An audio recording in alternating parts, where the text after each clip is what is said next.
ఇటీవలి కాలంలో సుప్రీంకోర్టు 3 సందర్భాల్లో కీలకమైన తీర్పులు వెలువరించింది. గవర్నర్, రాష్ట్రపతి, స్పీకర్ల విచక్షణాధికారాలకు ఏ మేరకు పరిమితులు ఉంటాయన్న విషయమై ఈ తీర్పులు అత్యంత కీలకంగా మారాయి. ఈ సంవత్సరం ప్రభుత్వం నుంచి వచ్చిన బిల్లులపై 3 నెలల్లో నిర్ణయం తీసుకోవాలని 2025 ఏప్రిల్ 8న తీర్పు చెప్పిన సుప్రీంకోర్టు 4 రోజుల తర్వాత అంటే ఏప్రిల్ 12న రాష్ట్రపతికి కూడా గవర్నర్ పంపించిన బిల్లులపై 3 నెలల్లో నిర్ణయాలు తీసుకోవాల్సిందేనని తీర్పు చెప్పింది. ఇప్పుడు తెలంగాణలో 10 మంది ఫిరాయింపుదారుల అనర్హత వేటుపై 3 నెలల్లోగా స్పష్టమైన నిర్ణయం తీసుకోవాలని చీఫ్ జస్టిస్ చాలా స్పష్టమైన ఆదేశాలిచ్చింది. ఈ రకమైన రాజకీయాల్లో 2 జాతీయ పార్టీలు ఒకే తాను ముక్కలేనని తేలిపోయింది. ప్రత్యర్థి పార్టీల ప్రభుత్వాలను నియంత్రించడానికి, ఇబ్బందుల పాలు చేయడానికి, ప్రాంతీయ పార్టీల అస్తిత్వాన్ని కనుమరుగు చేసేందుకు ఫిరాయింపులను ప్రోత్సహించడంలో 2 జాతీయ పార్టీలు ఒకదాన్ని మించినది మరొకటిగా చెప్పవచ్చు. ఫిరాయింపు చట్టం ఎందుకు తెచ్చారో గాని అది ఈ దేశ రాజకీయాల్లో ఎందుకు పనికి రాకుండా పోయింది. దాన్ని చెత్తబుట్టలో వేస్తే సరిపోతుందేమో.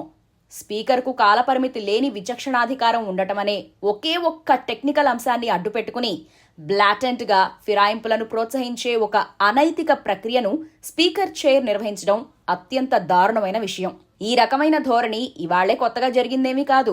గతంలో 2004లో ఎన్నికైన టీఆర్ఎస్ కు చెందిన 10 మంది ఎమ్మెల్యేలను ఫిరాయింపులకు ప్రోత్సహించింది అప్పటి వైఎస్ రాజశేఖర్ రెడ్డి ప్రభుత్వం. దీనిపై టీఆర్ఎస్ ఫిర్యాదు చేస్తే అప్పటి స్పీకర్ వారిని ఏ పార్టీకి చెందని వారిగా విడిగా కూర్చోబెట్టి సరిగ్గా అసెంబ్లీ చిట్ట చివరి రోజున నిర్ణయం తీసుకున్నారు. ఆ తర్వాత ఈ జాఢ్యం 2009లో కూడా కొనసాగింది. ఫిరాయింపులపై నిర్ణయం తీసుకోకపోవడం, రాజీనామాలు చేస్తే వాటిని ఆమోదించకుండా పెండింగ్ లో పెట్టడం తెలంగాణ మలిదశ ఉద్యమంలో విపరీతంగా జరిగాయి. ఈ జాఢ్యం చివరకు పార్లమెంట్కు కూడా తెలుగు రాజకీయాలతోనే అంటుకుంది. 2014లో తెలంగాణ వచ్చిన తర్వాత బీఆర్ఎస్ అధికారంలోకి వచ్చింది. అప్పుడు వివిధ పార్టీల ఎమ్మెల్యేలు పార్టీ మారాలని, అధికార పార్టీలోకి చేరాలని ప్రయత్నించారు. ఇప్పటి కాంగ్రెస్ మాదిరిగా అప్పుడు టీఆర్ఎస్ విడివిడిగా ఎమ్మెల్యేల చేరికలను ప్రోత్సహించనేలేదు.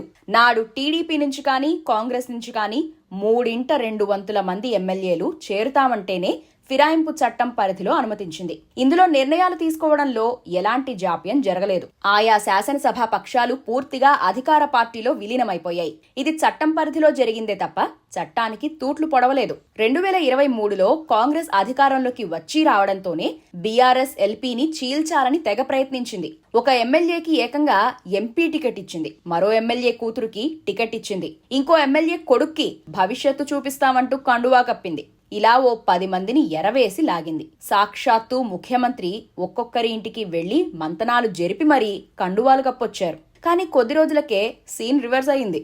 సుప్రీంకోర్టులో కేసు పడింది. విచారణల సందర్భంగా సుప్రీంకోర్టు చేసిన వ్యాఖ్యలు కానీ, స్పీకర్కు ఇచ్చిన డైరెక్షన్లు కానీ ఈ 10 మందిని డైలమాలో పడేసింది. తాము ఫలానా పార్టీ వాళ్లమని చెప్పుకునే పరిస్థితి లేని దుస్థితిలో ఉండిపోయారు. చివరికి ప్రభుత్వం కూడా గట్టిగా మాట్లాడలేని దుస్థితి నెలకొంది. ఫిరాయించిన ఓ ఎమ్మెల్యేకు పాత పార్టీ పేరుతోనే పీఏసీ చైర్మన్ పదవి కట్టబెట్టింది. సీఎల్పీ మీటింగ్కి ఒక ఫిరాయింపుదారు హాజరైతే ఆ విషయాన్ని కూడా గట్టిగా చెప్పుకోలేని పరిస్థితిని ఎదుర్కోవాల్సొచ్చింది. నియోజకవర్గ సమస్యలు చెప్పుకోవడానికి వచ్చారంటూ డొంక తిరుగుడు జవాబులు ఇచ్చుకోలేక మంత్రులు నానా అవస్థలు పడ్డారు. చివరికి సుప్రీంకోర్టు ఆదేశాల తర్వాతే స్పీకర్ ఈ ఫిరాయింపుదారులకు నోటీసులు ఇచ్చారు. ఇప్పుడు సుప్రీంకోర్టు బంతిని స్పీకర్ కోర్టులోకి బలంగా విసిరేసింది. దాన్ని తిరిగి కోర్టు వైపు కొట్టే అవకాశం ఇక స్పీకర్కు బహుశా ఉండదు. విచారణను ఏదో కారణం చెప్పి సాగదీసేందుకు ఫిరాయింపుదారులకు అవకాశం లేనేలేదు.